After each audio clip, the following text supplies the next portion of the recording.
Hello friends, welcome to toppers world. നമ്മുടെ ഇന്നത്തെ class 3ാം ക്ലാസ്സിലെ കൂട്ടുകാരുടെ ഇംഗ്ലീഷാണ്. നമ്മുടെ രണ്ടാമത്തെ യൂണിറ്റ്, 3ാമത്തെ ക്ലാസ്സിലെ നമ്മുടെ 3rd സ്റ്റാൻഡേർഡിലെ രണ്ടാമത്തെ യൂണിറ്റ് ഏതാണ്? ഇംഗ്ലീഷിലെ ഫെസ്റ്റീവ് ഫൺ അല്ലേ. അപ്പോൾ ഫെസ്റ്റീവ് ഫൺ എന്നുള്ള നമ്മുടെ രണ്ടാമത്തെ യൂണിറ്റിൻ്റെ ക്ലാസ് നമ്മൾ ഓൾറെഡി അപ്ലോഡ് ചെയ്തിട്ടുണ്ട്. ടെക്സ്റ്റ് ബുക്കിൻ്റെ ക്ലാസ്സും ആക്ടിവിറ്റീസിൻ്റെ ക്ലാസ് നമ്മൾ അപ്ലോഡ് ചെയ്തിട്ടുണ്ട്. കാണാത്ത കൂട്ടുകാരെങ്കിൽ തീർച്ചയായും കാണുക. ഫുൾ കഥയും നമ്മൾ മലയാളത്തിലെ അർത്ഥം പറയുന്ന ക്ലാസ്സും അതുപോലെ തന്നെ കഥ മലയാളത്തിൽ പറയുന്ന ക്ലാസ്സും എല്ലാ ആക്ടിവിറ്റീസിൻ്റെ ആൻസേഴ്സിൻ്റെ ക്ലാസ് നമ്മൾ അപ്ലോഡ് ചെയ്തിട്ടുണ്ട്. അപ്പം ഇന്ന് നമ്മൾ ചെയ്യാൻ പോകുന്നത് യൂണിറ്റ് ടെസ്റ്റ് ക്ലാസ് ആണ്. എക്സാമിന് വരാൻ സാധ്യതയുള്ള ചോദ്യങ്ങൾ ഉൾപ്പെടുത്തിയിട്ടുള്ള യൂണിറ്റ് ടെസ്റ്റിൻ്റെ ക്ലാസ് ആണ് നമ്മളിന്ന് ചെയ്യാൻ പോകുന്നത്.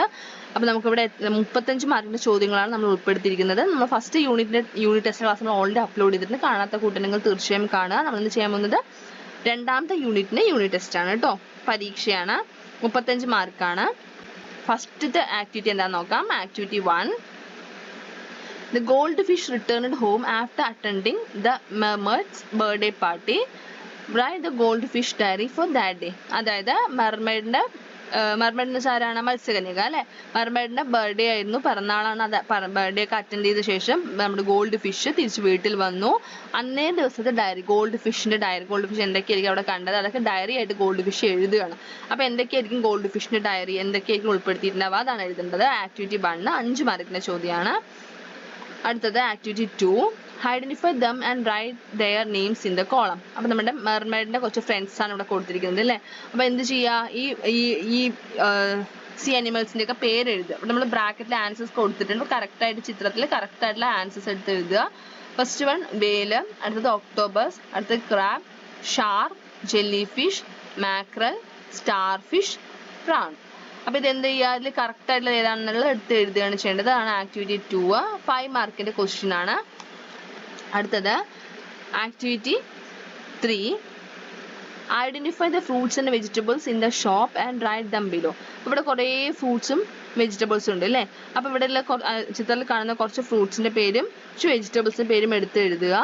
4 മാർക്കിൻ്റെ ചോദ്യമാണ്. വളരെ സിമ്പിൾ അല്ലേ. ഇവിടെ നിങ്ങൾക്ക് അറിയുന്ന ഒരുപാട് വെജിറ്റബിൾസും ഫ്രൂട്ട്സും ഉണ്ടാവും അല്ലേ ചിത്രത്തിൽ. അതെന്ത് ചെയ്യുക, നിങ്ങൾക്ക് അറിയുന്ന വെജിറ്റബിൾസ് ഏതൊക്കെയാണ്, ഫ്രൂട്ട്സ് ഏതൊക്കെയാണെന്നുള്ളത് തരംതിരിച്ച് കാണുന്ന ടേബിളിൽ എഴുതുക.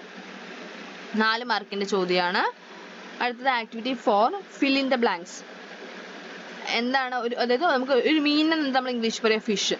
എന്നാൽ ഒരു ഗ്രൂപ്പ് ഓഫ് ഫിഷിനെ നമ്മൾ എന്താണ് ഇംഗ്ലീഷിൽ പറയുക? അല്ലെങ്കിൽ ഗ്രൂപ്പ് ഓഫ് ബനാനേനെ എന്താ പറയുക? ഗ്രൂപ്പ് ഓഫ് പ്ലെയേഴ്സ്, ഒന്നിൽ കൂടുതൽ ആൾക്കാർ പ്ലെയർ ഉണ്ടെങ്കിൽ എന്ത് പറയും? ഒന്നിൽ കൂടുതൽ ഡോഗ് ഉണ്ടെങ്കിൽ എന്താ പറയുക? അപ്പോൾ ഗ്രൂപ്പിനെ എന്താണ് നമ്മൾ പറയുന്നത് എന്നാണ് ഇവിടെ എഴുതേണ്ടത്. നമ്മൾ ബ്രാക്കറ്റിൽ കൊടുത്തിട്ട് ശരിയായിട്ടുള്ള ആൻസർ എടുത്ത് എഴുതിയാൽ മതി. ഒന്നാമത്തെ എ ഫിഷ്. അപ്പോൾ എ ഡാഷ് ഓഫ് ഫിഷ് എന്ന് വെച്ചാൽ ഗ്രൂപ്പ് ഓഫ് ഫിഷിന് എന്ത് പറയും? അടുത്തത് എ ബനാന. അടുത്തത് എ ഗ്രൂപ്പ് ഓഫ് ബനാനിനെ എന്ത് പറയും? അതാണ് ഇവിടെ എഴുതേണ്ടത്. അടുത്തത് a player. A group of പ്ലെയേഴ്സിന് എന്ത് പറയുന്നു? അടുത്തത് എ ഡോഗ്. അടുത്തത് എ ഗ്രൂപ്പ് ഓഫ് ഡോഗ്സിന് എന്താണ് പറയുക?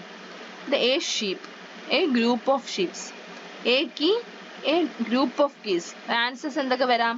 ഹേർഡ് വരാം, ടീം വരാം, ബഞ്ച് വരാം, സ്കൂൾ വരാം, പിന്നെയും ഒരു രണ്ടിടത്ത് ബഞ്ച് വരുന്നുണ്ട്, പിന്നെ പാക്ക് വരും. അതിൽ ഏതൊക്കെയാണ് കറക്റ്റ് ആയിട്ടുള്ള ആൻസേഴ്സ് ആണ് എടുത്ത് എഴുതേണ്ടത് കേട്ടോ. 6 മാർക്കിന്റെ ചോദ്യമാണ്.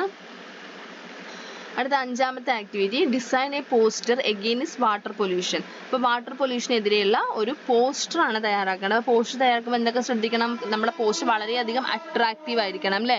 അതായത് നല്ല കളർഫുൾ ആയിരിക്കണം. കളേഴ്സ് ഒക്കെ കൊടുത്തിട്ട് നമ്മൾ അതുപോലെ വിഷയം എന്താണെന്നുള്ളത് കുറച്ച് വലുതാക്കി എഴുതുക. അതുപോലെ വാരി വലിച്ചുന്ന പാരഗ്രാഫ് പോലെ എഴുതാൻ പാടില്ല. നല്ല ചിത്രമൊക്കെ വരച്ച് കളർഫുൾ ആയിരിക്കണം. ഇങ്ങനെയൊക്കെ നമ്മൾ പോസ്റ്റർ എഴുതുമ്പോൾ ശ്രദ്ധിക്കേണ്ടത്. നല്ലൊരു ഔട്ട്ലൈൻ ഒക്കെ കൊടുക്കുക. 5 മാർക്കിന്റെ ചോദ്യമാണ് കേട്ടോ പോസ്റ്റർ തയ്യാറാക്കുന്നത്. അടുത്തത് 6ാമത്തെ ചോദ്യം. The mermaid has decided to celebrate her birthday. She wants to invite everyone. Prepare an invitation letter for her. അപ്പോൾ നമ്മുടെ മെർമെയ്ഡ് എന്ത് ചെയ്യണം? ബർത്ത്ഡേ സെലിബ്രേറ്റ് ചെയ്യാൻ തീരുമാനിച്ചു. അങ്ങനെ അവൾ എന്ത് ചെയ്യും? എല്ലാവർക്കും ഇൻവിറ്റേഷൻ ലെറ്റർ കൊടുക്കണം. പിറന്നാൾ ആഘോഷിക്കാൻ പോകുന്നുള്ളൊരു ഇൻവിറ്റേഷൻ ലെറ്റർ കൊടുക്കണം. അപ്പോൾ അതെന്ത് ചെയ്യണം? ഒരു ഇൻവിറ്റേഷൻ ലെറ്ററാണ് അവൾക്ക് വേണ്ടി നമ്മൾ ഉണ്ടാക്കാൻ പറയണത്. അപ്പോൾ എവിടെ വെച്ച് നടത്താൻ പോകുന്നു, എന്താണ് അന്ന് നടത്തുന്ന പരിപാടികൾ എന്തൊക്കെയാണ്, ആരാണ് നമ്മുടെ ഇൻവിറ്റേഷൻ ലെറ്റർ തയ്യാറാക്കിയിരിക്കുന്നത്, ആരുടെ ബർത്ത്ഡേ ആണ്, ഇതെല്ലാം ഇൻവിറ്റേഷൻ ലെറ്ററിൽ ഉൾപ്പെടുത്തുക.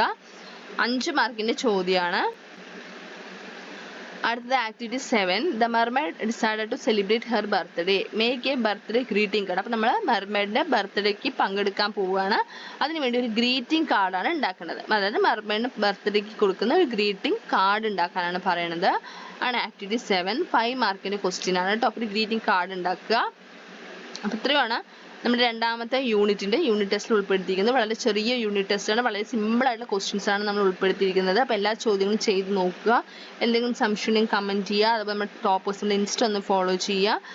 നിങ്ങളുടെ കൂട്ടുകാർക്കൊന്ന് ഷെയർ ചെയ്ത് കൊടുക്കുക. നമ്മുടെ വീഡിയോ ഇഷ്ടമാണെങ്കിൽ ലൈക്ക് ചെയ്യുക. അതേപോലെ സബ്സ്ക്രൈബ് ചെയ്യാത്തവരാണെങ്കിൽ ഒന്ന് സബ്സ്ക്രൈബ് ചെയ്യുക. താങ്ക്